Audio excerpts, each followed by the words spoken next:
ఒక చిన్న మాటల గొడవ కేవలం కొన్ని సెకండ్ల కోపం ఒక యువకుడి ప్రాణాన్ని తీసేసింది. ముంబైలో ప్రతిరోజు లక్షలాది మంది ప్రయాణించే లోకల్ ట్రైన్ లో జరిగిన ఈ ఇన్సిడెంట్ ఇప్పుడు దేశాన్ని సైతం షాక్ కు గురి చేస్తుంది. జూన్ 23 రాత్రి ముంబైలో భారీ వర్షాలు పడుతున్న సమయం.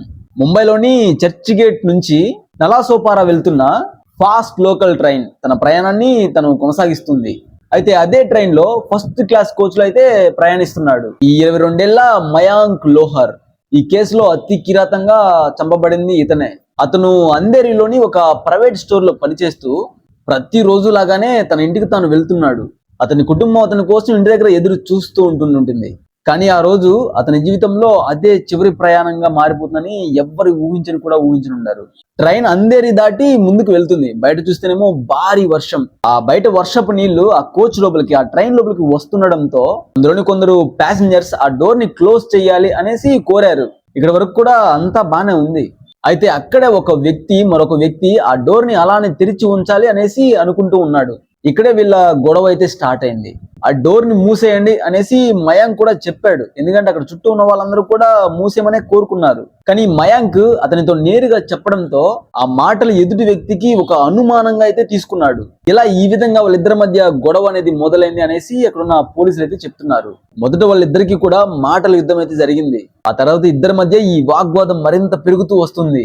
కేవలం ఒక ట్రైన్ డోర్ విషయంలో మొదలైన ఈ గొడవ కేవలం క్షణాల్లో అతి ప్రమాదకరంగా ఎవరు ఊహించలేనంత స్థాయికి అయితే వెళ్ళింది. ఆ సమయంలో వాళ్ళ యొక్క గొడవను అందులోని ప్యాసింజర్స్ అందరూ కూడా చూస్తూ ఉన్నారు. అక్కడ పరిస్థితి అంతా కూడా ఎంతో మంది ప్యాసింజర్స్ చూస్తూ ఉండగానే ఎవ్వరూ ఊహించని పని అయితే అతను చేశాడు. ఇక మాట్లాడుతూనే తన బ్యాగ్ లో ఉన్న కత్తిని అయితే మెల్లిగా బయటికి తీశాడు. ఆ కత్తి బయటికి తీసిన తర్వాత ఆ ఎదురుగా కనిపిస్తున్న మయాంక్ లోహర్ కడుపులో అయితే పొట్ట భాగంలో బలంగా అయితే పొడి చేశాడు. ఇదంతా కూడా కేవలం కొన్ని సెకండ్ల వ్యవధిలోనే జరిగింది. ఆ ట్రైన్ లోని ప్యాసింజర్స్ అందరూ కూడా భయాందోళనకు గురయ్యారు. ఎందుకంటే ఆ ట్రైన్ లో మొత్తం రక్తపు మడుగులు. ఇక రక్తస్రావంతో ఈ మయాంకర్ అక్కడికక్కడే కుప్ప కూలిపోయాడు. అందులోని ప్రయాణికులందరూ కూడా అరుపులు మొదలయ్యాయి. అక్కడ అంతా జరుగుతున్నా కూడా ట్రైన్ రన్నింగ్ లోనే ఉంది. ఈ గాయపడిన మయాంక్ బాధతో విలవిల్లాడుతుండగా ఈ ట్రైన్ అయితే బోలీవరి స్టేషన్ వైపు అయితే వెళ్తుంది.